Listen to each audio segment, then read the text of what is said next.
Hello everyone, my world and ప్లాంట్స్కి స్వాగతం. ఏంటి ఇవన్నీ ఎయిర్ ఫ్రైయర్లు అన్నీ చూపిస్తుందానా? నా మొక్కలు ఇంకా రెడీ అవుతున్నాయి. మొక్కలు అయ్యే వరకు నేను మీకు ఇది షేర్ చేయాలని నేను కూడా ఎక్స్పెరిమెంట్ చేస్తున్నాను. బాగా అవుతున్నాయని మీకు కూడా చూపిస్తున్నాను, షేర్ చేస్తున్నాను. చాలా ఇప్పుడు ఒక ఆయిల్ స్ప్రేది ఒకటి తయారు చేశాను. ఇంకా చక్కగా ఎంత అసలు 1 స్పూన్ కూడా ఆయిల్ లేదు.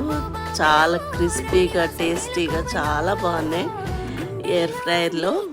ఇలాగ చూడండి, అన్నీ నేను దొండకాయలు ఉన్నాయి, అరటికాయలు ఉన్నాయి, ఇంకా గార్డెన్లో బెండి ఇవి అంటే ఒక గోరుచిక్కుడుకాయ లాగా కాకరకాయ అన్నీ తీశాను. మీకు నచ్చినట్లయితే లైక్ చేయండి, షేర్ చేయండి, కామెంట్ చేయండి, సబ్స్క్రైబ్ కూడా చేయండి. థ్యాంక్స్.